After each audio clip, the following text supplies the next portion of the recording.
Hi, I'm Charlotte Ott, and I am a wellness coach. Today, I'd like to share with you a tool that I found really helpful with helping people to implement lifestyle change. It's called the Stages of Change. A quick medical disclaimer. All of this information is used for educational purposes only. Here's a list of the stages of change. We'll go through them one at a time. And then at the end, there'll be a worksheet for you to fill out to figure out where you are in the stages of change. The Stages of Change model was created in the late 70s, and it was used to help people quit smoking. But we found over the years that this model is helpful when we're evaluating most lifestyle changes that we want to adjust. The cycle of change is represented in a circle because most people who are trying to modify habits will go through these stages like you might travel along a wheel. Sometimes you take 2 steps forward and 1 step back. People can usually spin through this process multiple times before finding stable change. Let's start with the first stage, pre-contemplation. It looks a lot like denial. The second stage is where we begin to contemplate change. We begin to list the pros and cons of making the change. It's common to recognize the problem, but still feel you have control over the situation. Someone in this stage will simultaneously think about and reject the idea of change. The best way to describe this is a going back and forth between reasons to change and reasons to stay the same.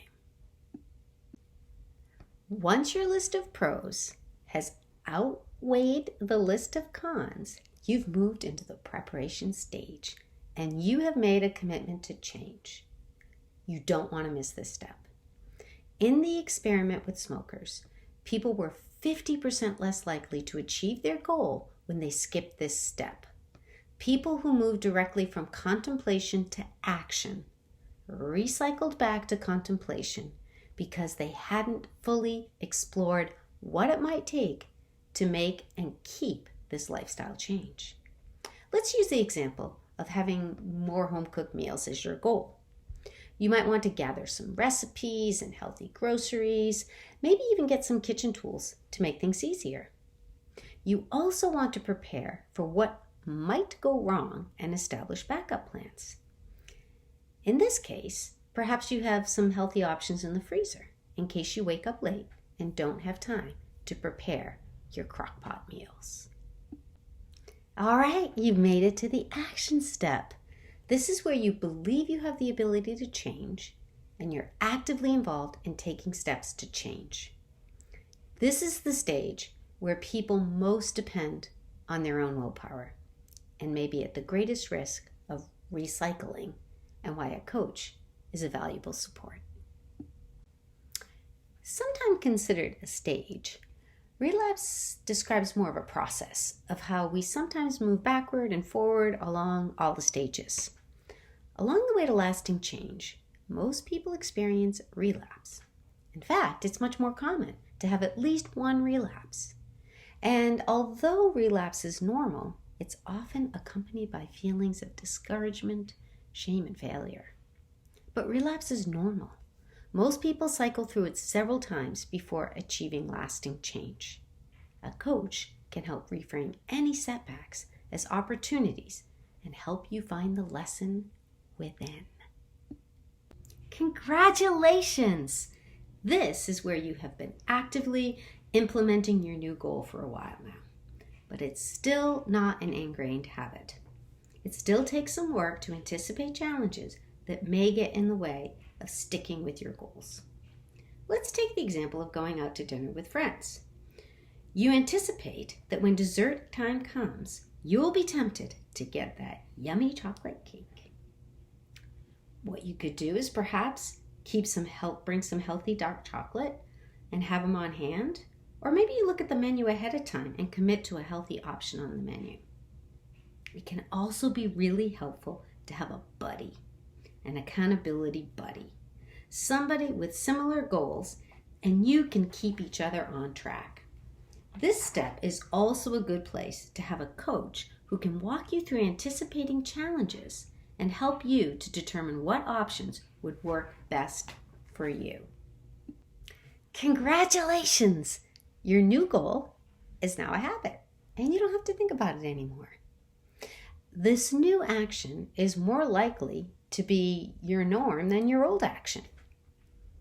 I'll share an example with you. I was in the hospital with my mom during her last few days on Earth, and the nurse asked her if she would like a cup of tea. She replied, "Yes, soy milk, no sugar." My sister and I looked at each other and asked her if she might rather have real milk. She smiled and said, "Yes, and sugar too." She had given up dairy many years ago because of her asthma, and although real milk was her preference, the soy milk had become her new norm. In the cycle of change, there are certain steps that match each stage. Let's say you're contemplating eating healthier. You're working on your pros and cons list. You have not decided if you're ready. If you find a bunch of healthy groceries on your doorstep and you're not sure how to prepare them, or even if you're ready for this goal, you might just end up with a bunch of rotten food. Thanks for taking the time to listen, and I hope you found some nuggets of information that were helpful. Information is most effective when followed with action. So what's next? Take a minute right now to pause. Maybe even close your eyes. And imagine you had a magic wand. What would you wish for as a healthy outcome? Now, what goal could you set towards that healthy outcome? At the end of this recording, you can fill out the Stages of Change worksheet and pick a step in that stage that you're in right now and work on it. You might also want to consider what support might be helpful. Now that you know the stages of change, it might make sense why prior attempts to change have not been long-term. I'm offering a 6-week group coaching program on the foundations of health. It opens next week, and the first live session is January 25th, 2023 at 12 p.m.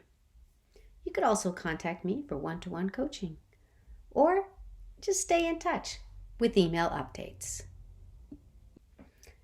I'm Charlotte with MMP Wellness. I'm a health coach certified in functional medicine, and I use the principle of maximizing, minimizing, and prioritizing to help people achieve optimal wellness. I hope to hear from you soon.